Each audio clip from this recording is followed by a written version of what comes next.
There is a very specific kind of emotional fatigue that doesn't come from work, stress, or lack of sleep.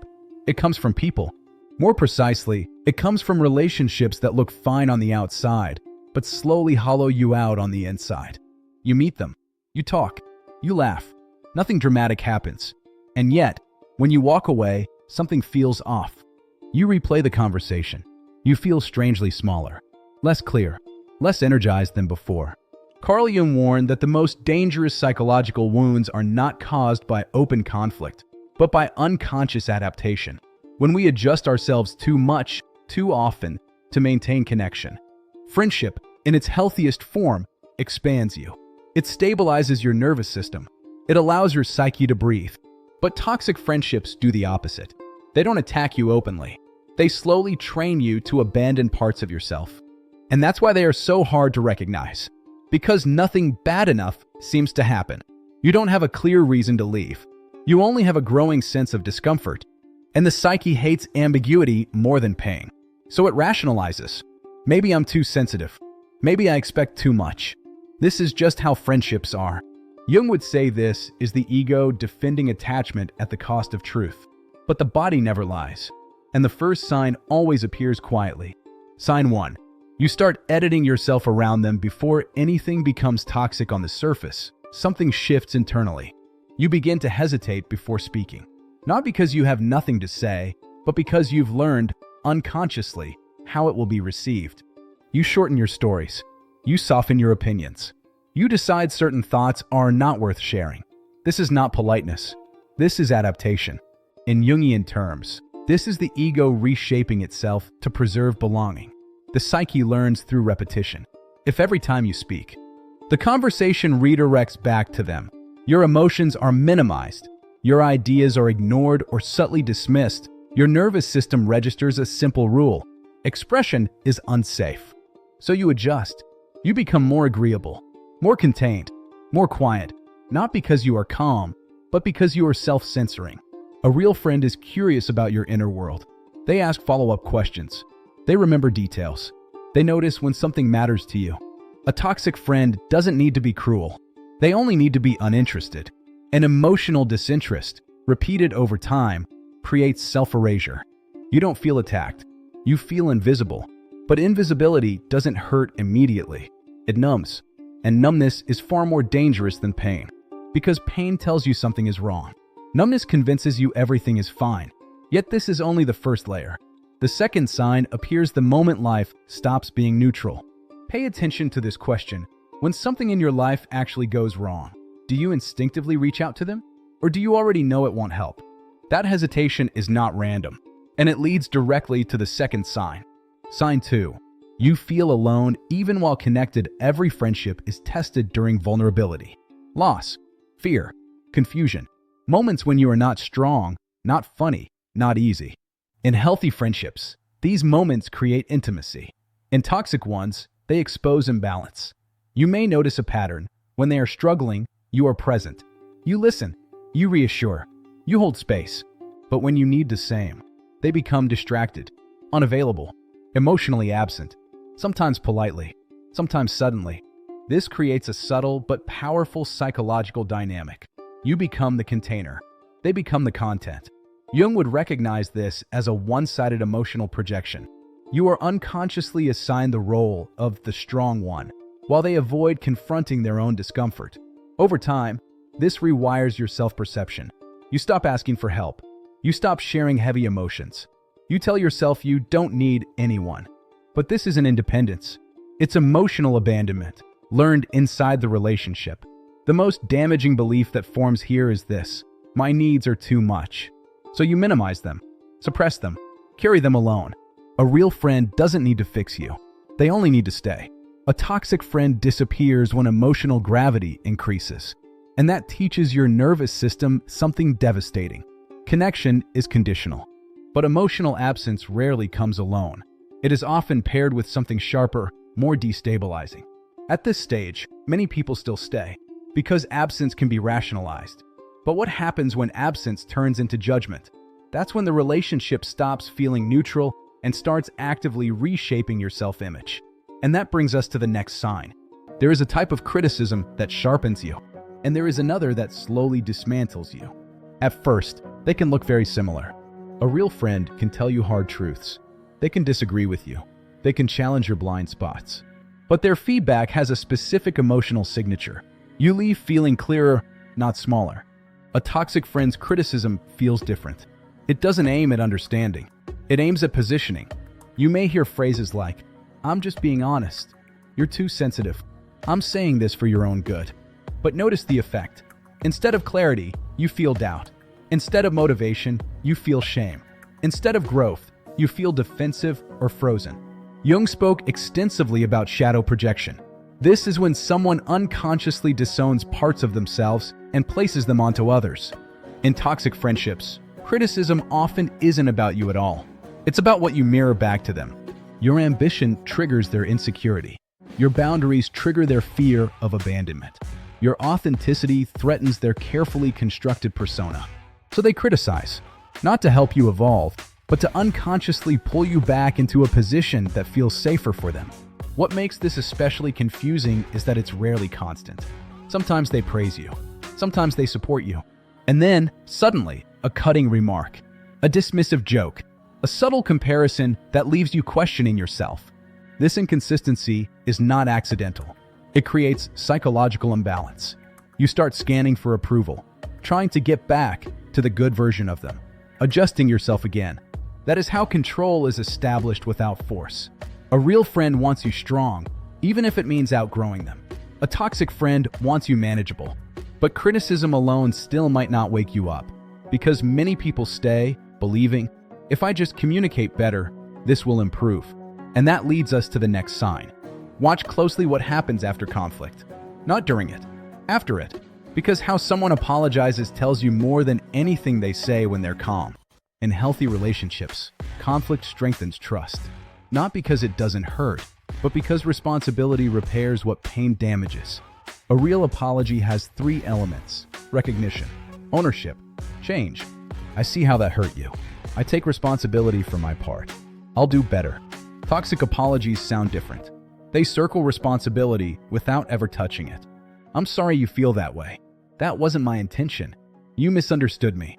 These are not apologies. They are evasions disguised as maturity.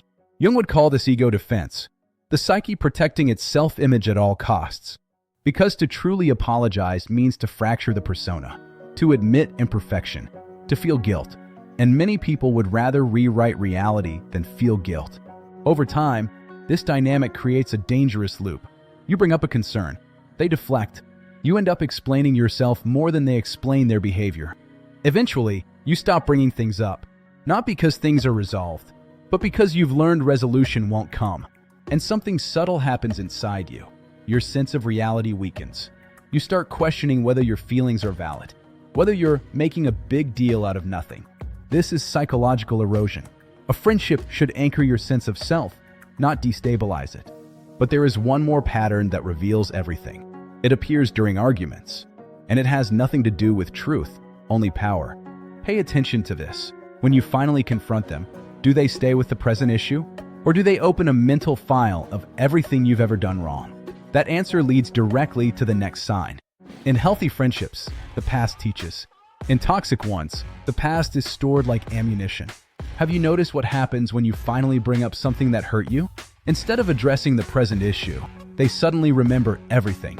That time you were late, that comment you made years ago, that mistake you already apologized for. The conversation shifts. What started as, "I felt hurt when you did this," turns into, "Well, what about all the times you did this?" This is not conflict resolution. This is emotional scorekeeping.